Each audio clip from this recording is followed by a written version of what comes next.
నాకు ఫస్ట్ 2-3 తింటే ఇక తినలేను అనుకున్నాను.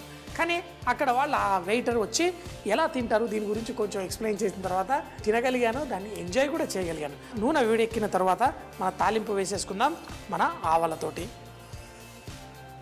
నూనె ఇంకా వేడెక్కుంటే మంచిగా చిటపట్లాడేది. సో దీనికోసం 1 నిమిషం ఆగాల్సిందే. ఈ లోపల మన కరివేపాకు కూడా మనం తుంచి పెట్టుకుందాం. ఎప్పుడైతే ఆవాలు చిటపట్లాడుతుందో అప్పుడే మనకి ఆ కూరలో ఆ మంచి సువాసన అనేది వస్తుంది. ఆవాలు ఒక 2-3 చిటపట్లాడగానే మిగతావన్నీ కూడా టపటపలాడుతూ ఉంటాయి. దాని తర్వాత మనం మెంతులు, కొంచెం జీలకర్ర, ఇందులో వెల్లుల్లి రెబ్బలు కూడా ఇలా లైట్గా మనం అది చింతపండు పులుసు వేస్తామా టమాటా వేస్తామా ఈ చేపల దీంట్లో కొంచెం అంతా ఈ వెల్లుల్లిని కూడా లైట్గా క్రష్ చేసుకొని తింటే మంచి రుచి వస్తుంది. ఈ లోపల మన ఆవాలు కూడా ఇంకేంటి చిటపట్లాడుతాను అని చిటపట్లాడేస్తుంది. ఇందులో మనం జీలకర్ర వేసుకుందాం, కొంచెం మెంతులు వేసుకుందాం. కరివేపాకు వేసేటప్పుడు మాత్రం నూనె పడకుండా కరివేపాకు ఇలా వేసి దానిపైన ఉల్లిపాయలు జల్లుతాం. అలాగే మన వెల్లుల్లి రెబ్బలు కూడా నూనెలో లైట్గా ఫ్రై అవుతే బాగుంటుంది.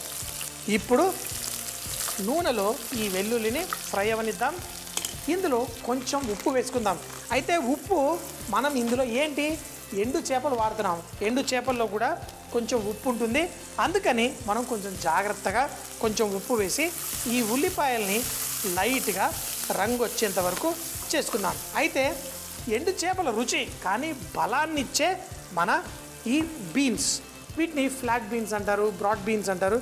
వీటిల్లో 2 రకాలు ఉంటాయి. దీని స్కిన్ ఏదైతే ఉంటుందో కొంచెం ఎర్రగా ఉంటుంది కాబట్టి ఆ ఎరుపు రంగు ఈ గింజలకు వస్తుంది.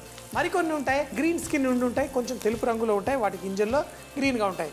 అంటే ఓన్లీ కేవలం రంగే కానీ దీంట్లో ఉన్న పౌష్టిక విలువలు అంతా ఎక్కువగా తేడా ఏముండవు. ఆ స్కిన్ వల్ల దీనికి ఎరుపు రంగు వచ్చింది. దీన్ని కూడా ఈ నూనెలో వేసేసుకుందాం. దీంతో పాటు బంగాళదుంప ఇలా ముక్కలుగా కోసి